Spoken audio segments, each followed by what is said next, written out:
Բարև ձեզ։ Մենք այսօր այստեղ ենք քաղաքվանդարկյալների համար, որպեսզի մարդու իրավունքները չոտնահարվեն, ինչպես գիտենք, այսօր Հայաստանի Հանրապետությունում բազմաթիվ քաղաքվանդարկյալներ ունենք, իրեմս Նարեկ Սամսոնյանի եւ Վազգեն Սաղաթելյանի։ Մեր պահանջն է, որպեսզի Հայաստանի Հանրապետությունում դատական համակարգ սկսի անկախ գործել եւ քաղաքվանդարկյալները,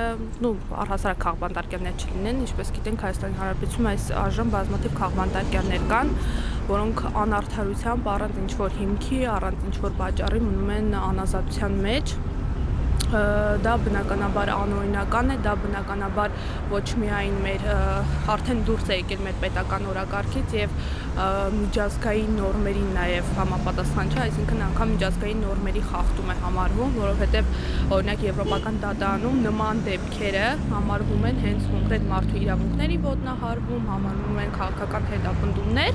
եւ անգամ միջազգային հանրությունն է, միջազգային կառույցներն են, շեշտում, որ Հայաստանի Հանրապետությունում բազմաթիվ գործեր կան, մի շարք գործեր կան, որտեղ օրինակ դատարանները չեն հիմնավորում իրենց որոշումները, որտեղ օրինակ քննիչները անկախ չեն աշխատում, այսինքն դատական համակարգը ամբողջությամբ կախված է Նիկոլ Փաշինյանից եւ բնականաբար անկախ չի գործում, ինչը որ արդեն իսկ խախտում է օրենքի, որովհետեւ եթե կա ճնշում դատական համակարգի վրա, չի կարող այս գործերը լինել օրենքի սահմաններում, ինչքան էլ որ իշխանությունը ուզում է պնդել, որ մեր այս գործերը, բոլոր քրեական գործերը լրիվ օրինական են, լրիվ իրավական են, այդ պնդումը համարվում է բնականաբար սխալ, ինչքան էլ հիմա թող պնդի, որ եթե Հայաստանի Հանրապետությունում կան այսքան խախտումներ, որ արդեն միջազգային հանրությունն է դա արձանագրում, չի կարող այս գործերը լինել օրինական։ Ինչ ակնկալիքներ ունեք ՄՄ-ին։